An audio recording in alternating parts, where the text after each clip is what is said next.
أعوذ بالله من الشيطان الرجيم. بسم الله الرحمن الرحيم.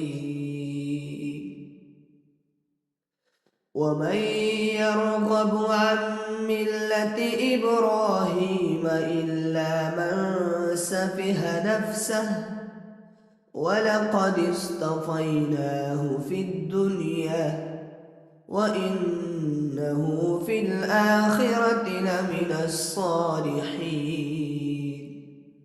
إذ قال له ربه أسلم قال أسلمت لرب العالمين.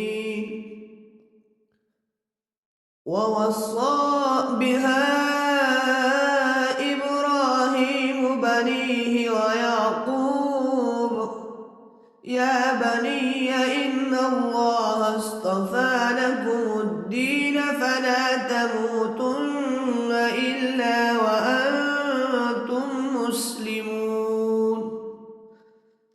أم كنتم شهداء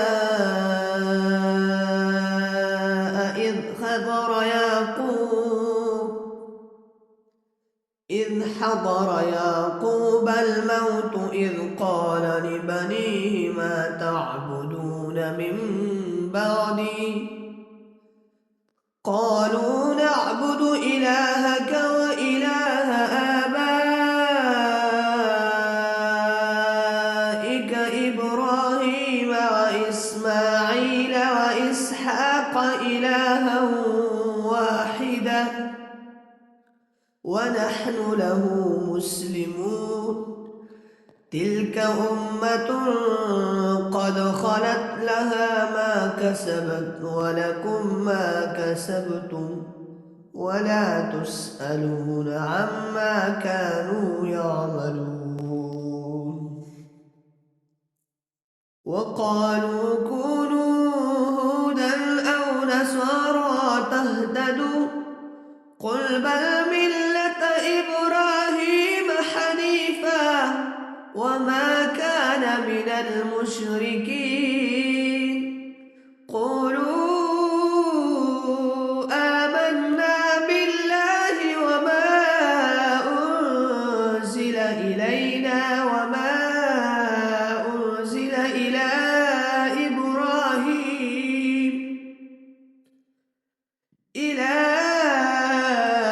إبراهيم وإسماعيل وإسحاق ويعقوب والأسباط وما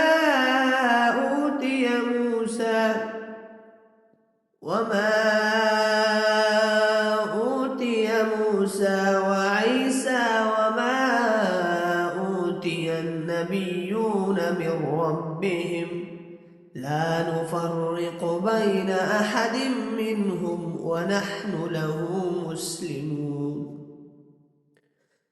فإن آمنوا بمثل ما آمنتم به فقد اهتدوا وإن تولوا فإنما هم في شقاق فسيكفيكهم الله وهو السميع العليم. صبغة الله ومن أحسن من الله صبغة ونحن له عابدون. قل أتحاجوننا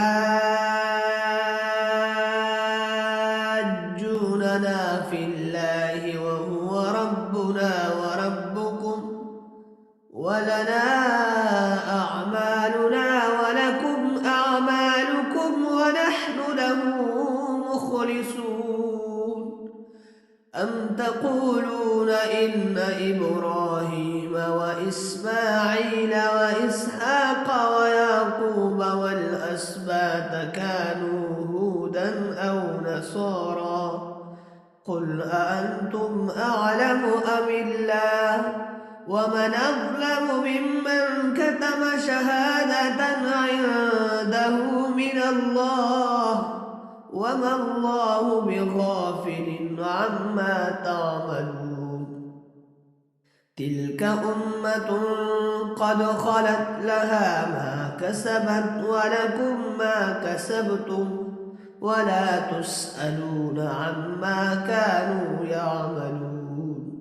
صدق الله العظيم.